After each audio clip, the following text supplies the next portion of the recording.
Oh, hello. Welcome to Skogknits, where I talk about the crafty things that I've been working on. My name is Christopher, and I am a knitter, a quilter, a cross-stitcher, and whatever craft that may be sparkling to me at the time. You might say that I'm a magpie of sorts, in that I get distracted easily by sparkly things.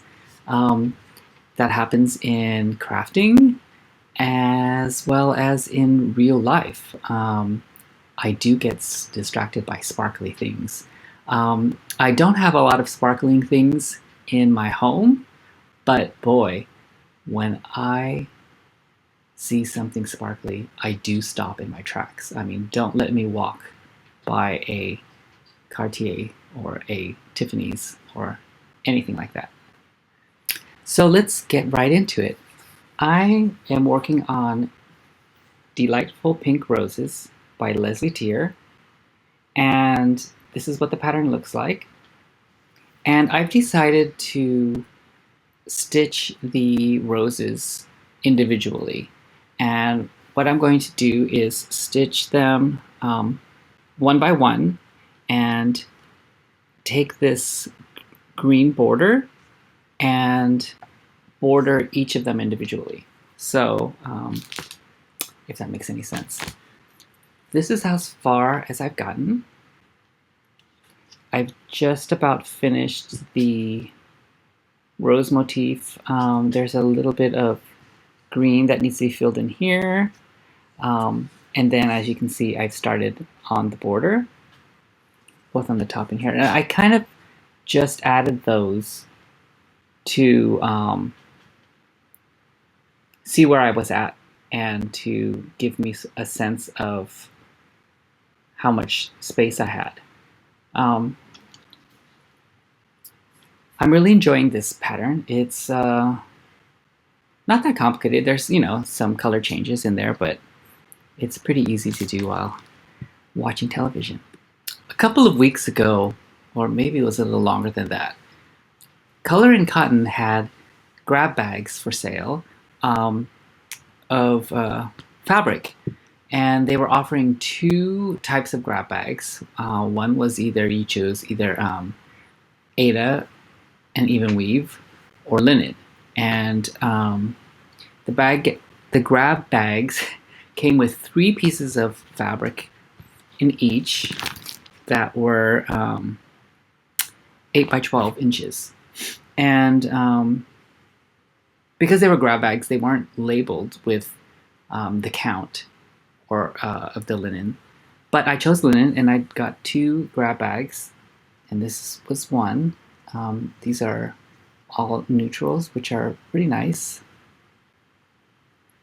And my second bag, which I'm glad it was a different grab bag, are these pretty spring colors, which I love also. I also picked up a kit that I have in my project bag that I made recently. And it is Basket of Cherries by Blackbird Designs. And like I said, this was a preset kit, so it came with the called for fabric, and this is Cocoa Linen by Weeks Dye Works, which is a pinkish tone, and it came with all of the called for flosses, which are by Gentle Art.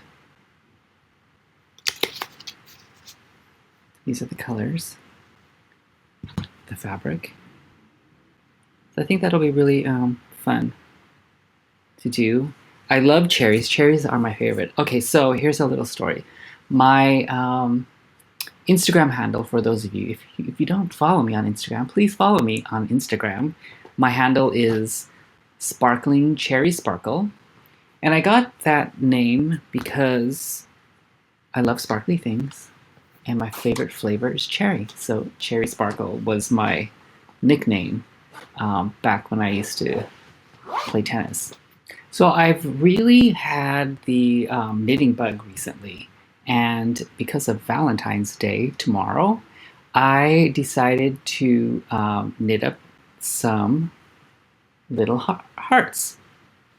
These are really quick and easy hearts to make.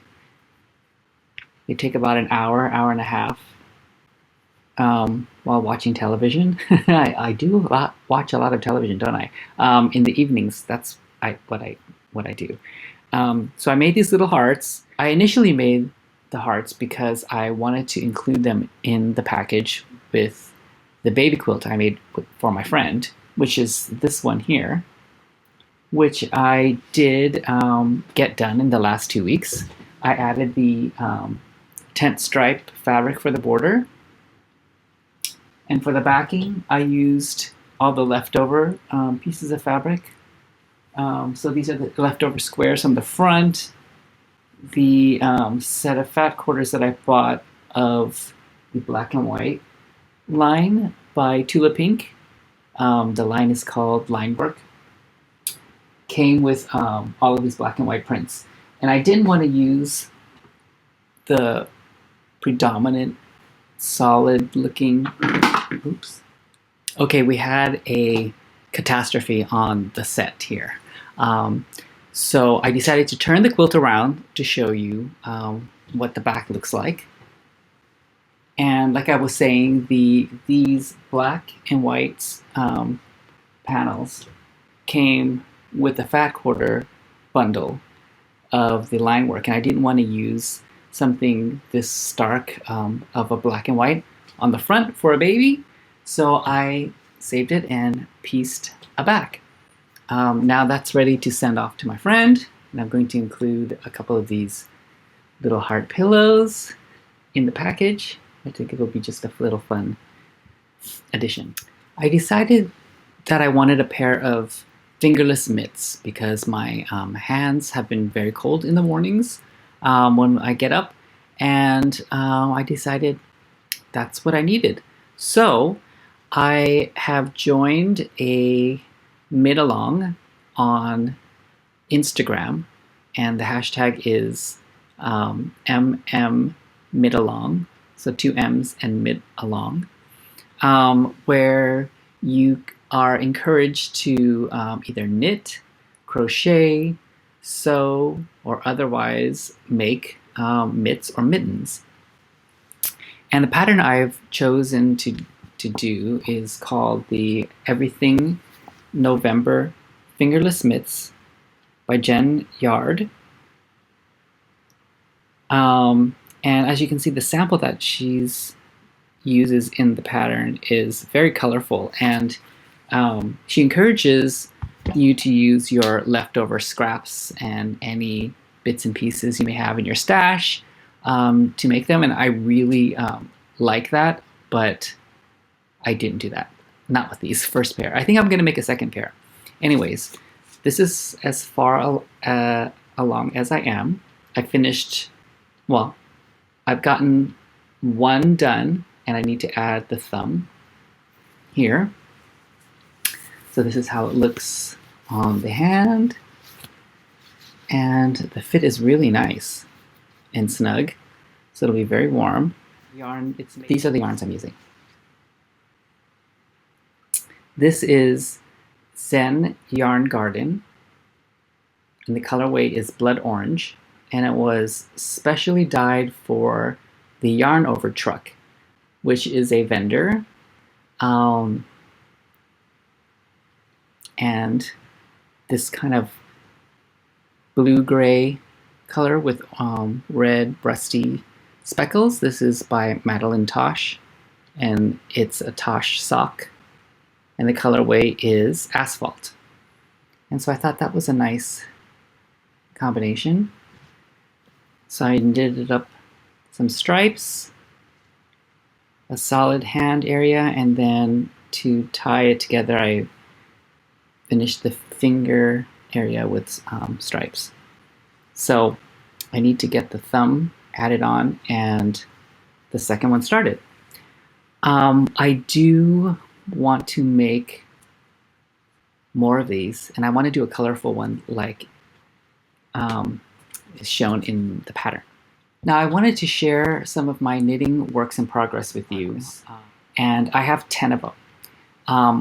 But I don't think I'm going to share all 10 of them today. I think I will talk about some of them more as I get them closer to being done or as I finish them.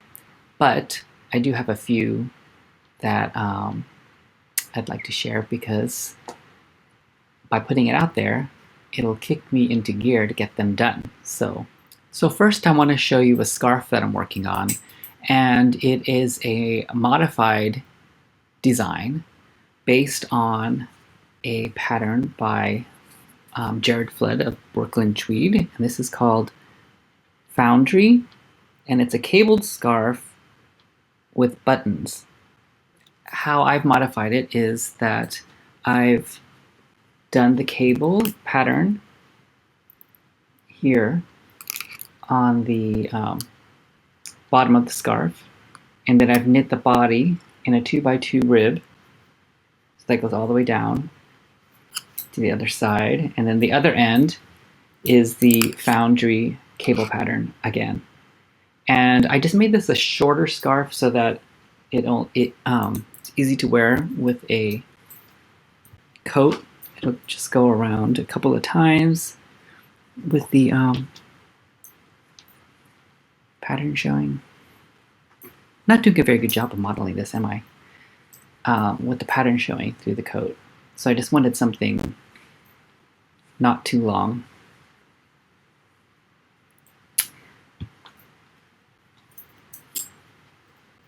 And coincidentally enough, the yarn I am using is by a yarn company called Magpie Fibers, and I'm using a DK weight, and the colors are Wood Smoke for the body, and then Hell's Bells, and what is this one? Amber Waves for the border. So I added this border. No, I'm sorry. This border and the cable pattern is from the Foundry pattern. And then I just added the 2x2 ribbing. And I did that mainly because I only had one ball of this. Did I have one ball or did I have 2 balls? I think I had the leftovers of 1 ball and a second ball because I had used this color for a different project. And when you do cabling, it takes up a lot of yarn, and I was afraid I wasn't going to be able to get the length I wanted if I had done the whole scarf in the cabling. So that's why I modified it, and I think it's going to be nice. So all that's left really is doing the bind off edges, which should be easy to do in an afternoon. Another project that is almost, well, maybe it's not almost finished because you'll see, is a sweater. So I knit myself a sweater, and here's the sweater. Let me stand up a little bit, show you the sweater. It's a striped sweater. It is using finger weight yarn by Hedgehog Fibers. And I'm sorry I don't have the colorways with me right now.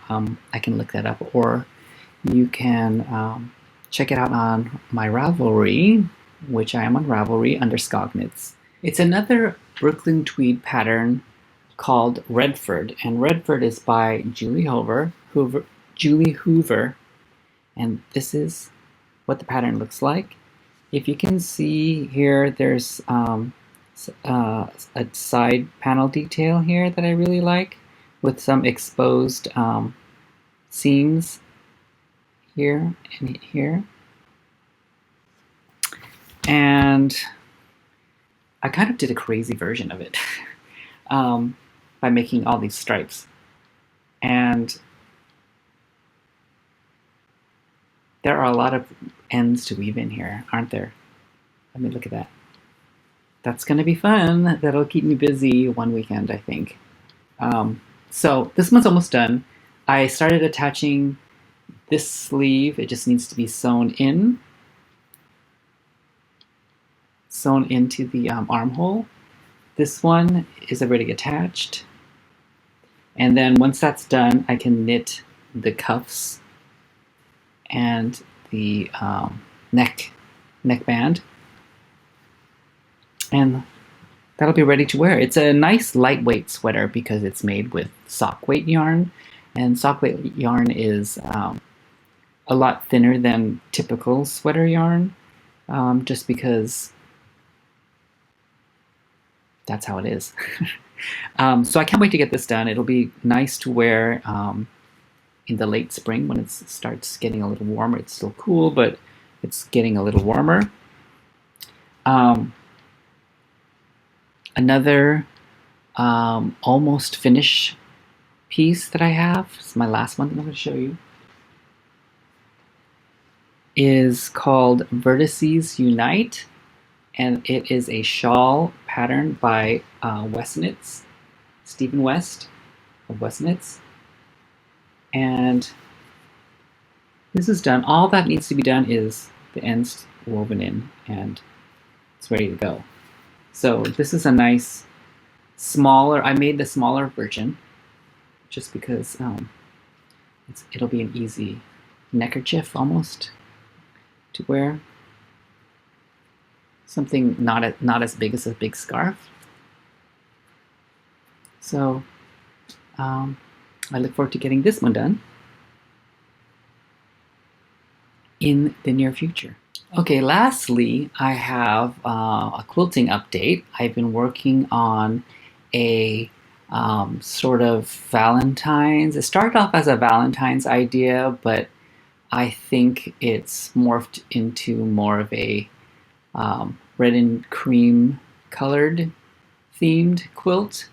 I'm sort of designing it as I go, and this one I'm not designing with a pen and paper or on the computer, but I'm taking blocks from different places that I like and sewing them up in red and cream and putting it together, or I will be putting it together as a quilt once I get it done.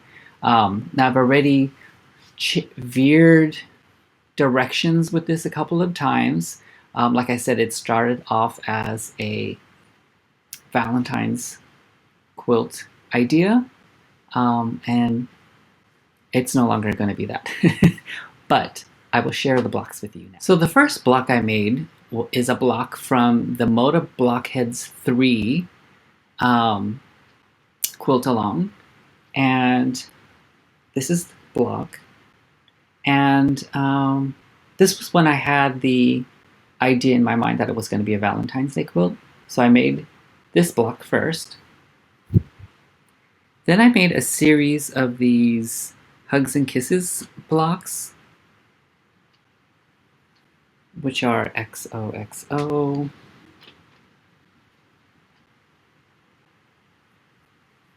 XOXO, and just different shades of red and pink, reds and pinks. So these were going to be the kisses, Hugs and Kisses portion of the block of the quilt. And then I made these tulip blocks, which is designed. Oops, sorry, I'm sorry. Hold on, another disaster. I made these tulip blocks, which are designed by Fig Tree and Company, and the patterns for this can be found on the Fig Tree blog.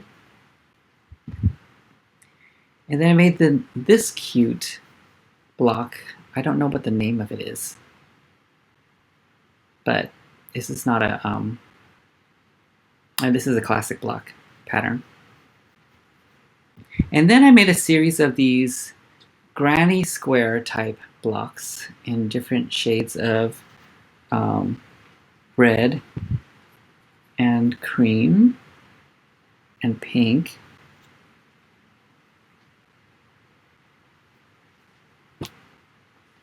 pink ones. And the last one here, the background with this little XOXO. So eventually, I'm just going to keep continuing making blocks until I have enough to make a quilt top, and then I'll turn that into a quilt. But I have no plans or no deadline of when that needs to be done. So it's just a fun quilting project that I'm working on. I do have some plans of making more project bags. I need to make a couple for gifts or for people who have asked for them. Anyways, that's all I have to share with you for this week. I hope you have a nice Valentine's Day for those of you who partake in Valentine's Day. Monday is also President's Day, a holiday here in the United States. And February is half over. Can you believe it? So I look forward to talking to you again soon, and happy crafting. Bye-bye now.